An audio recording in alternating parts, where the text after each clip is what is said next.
Today, the Spanish woman who lost her legs in a bomb blast and is about to become a mother.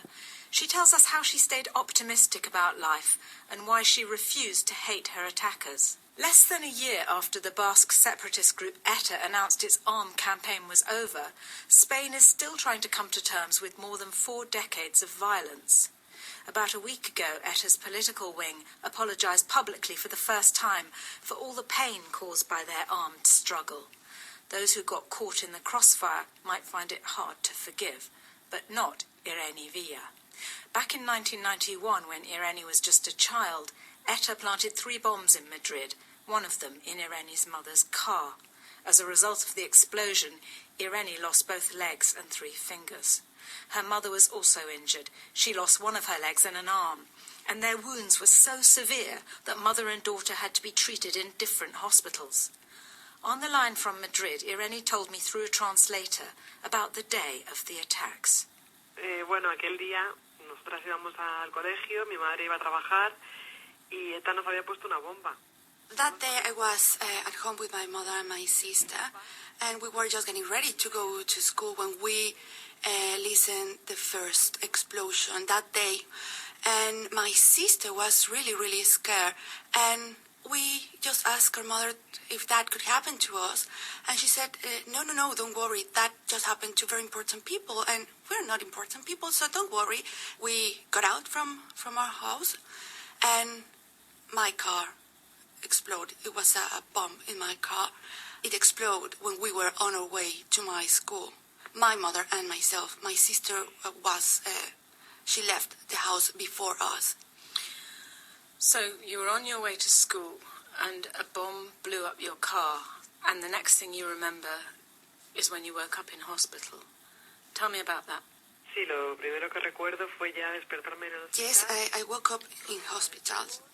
I just noticed that it was full of tubes and machines around me, and when I opened my eyes, I just saw my father's face, and I'm not gonna forget never his expression. He was so terrified. A la semana, me parece. A week after I was in hospital, when I just could move myself, then I moved the sheet and I realized that my legs weren't there. But before that, I was sure that I was feeling them, and it was so shocking. It was terrible. I screamed and I started crying, and also, of course, I wanted to call to my mother to have a chat with her, to tell her what I was feeling. I was so angry and so upset, and there were so many feelings on me at the same time, but someone decided to broke my mother's mobile in order to keep us incommunicated. So how long was it until you could see your mum? Ella fue el tiempo récord en los amputados porque aprendió a andar muy rápido. My mom was told that she needed to start walking in order to be able to see me. So she was so, excited about that idea that she made great effort, and she started walking in 47 days. It was like a miracle. She was just focused on being with me. So 47 days were enough to put her on foot and coming to see me. And what was it like, that meeting with your mother? It must have been very emotional. Sí, fue francamente emocionante. De hecho, estaban allí todas las cámaras. Recogieron. That moment when I first saw my mother after the bombing attack, it was so emotional. We were surrounded by camera crew, and all what happened was, recorded there. It was so emotional, looking at her, hugging her, and at that moment, I could feel her strength. So it was like a fusion of all strengths, and we were just making stronger together. I'm sure that was the moment when I found all the strength that I needed to move on. How soon was it before you started walking again? Pues tardé mucho más que ella porque tenía muchas heridas. Me tuvieron que hacer muchos injertos. The bomb was just under my seat, so my injuries were terrible. I was more injured than my mother. So it took me like around 7 months just to start. Going back to what happened at the time of the tragedy, it had a very deep impact also on your sister, who was 15. Mi hermana, yo pienso que es a la que más le afectó de toda la familia. I think that the one that has suffered more is my sister. She was 15 at that time. So imagine her trying to deal with the idea that her sister and her mother were so close to dying, and she couldn't understand why some people attacked us. But you decided that you were not going to dwell on the past, that you weren't going to mourn your past life, that you were going to go forward. So you went to university, you got 3 different kinds of degrees, and you carried on with your passion for sport. Tell me about that. I mean, it's incredible bravery. How did you find the strength? Pues es muy sencillo. La fuerza viene de la... The answer is very simple. All that strength has come from the will to be happy. And well, I think there is a moment when you have to make, an intelligent decision. You have the chance to see your life as a tragedy or to see the life as a gift. And I have decided to see mine as a gift. And because of that, I have started to make the most of it. And I understand that you've recently got a new pair of legs that were made in Britain. Can you tell me about those? Sí, bueno, mi madre se hizo una mano muy bonita, preciosa. Yes, I got new legs now, but I was not looking for new legs. I was not trying to find good-looking legs, but my mother was the one, in charge of that.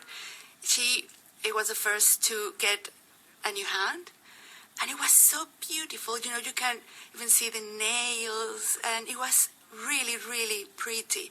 And then she got a leg, so she was the one that encouraged me to try these legs. They were made in the south of England, and the people that is working on that they study art, so they are artists. They made such beautiful legs for me, and now I don't know. It's so easy to get used to the good things. And I recently sent my leg back just to fix it, and I miss it. I really want to have it back. So you feel like much more confident and beautiful with these legs? Yo creo que sí, que el hecho de poder, sobre todo la libertad de poder llevar, pues. Yes, I feel much better now, especially because I got, the freedom to use different kind of shoes or different kind of clothing. I truly think that these kind of processes can help people to, recover self-esteem. Since I was younger, I used to, go to the beach and take off my legs and going to the, to the sea and diving. So it was not a problem, but of course it got a great psychological impact just looking at yourself with these so beautiful processes. So yeah, I think it's great what they are doing. And you're pregnant now, I understand, with a little boy. Is that right? Yes, un niño, sí. Yes, a boy. In a way, becoming a mother is a kind of victory, I imagine, for you. Sí, por supuesto. La verdad es que conocer al que hoy es mi marido... It's a victory, of course, after so many years of, fighting and so many pain. And yeah, this is a gift. And having a boy with this guy that I met, and is now my husband, is unexpected. We got an amazing wedding, an unforgettable wedding. And now we got the news that we're going to have a baby. So it's a great gift after all these years of pain and fight, and we are very happy.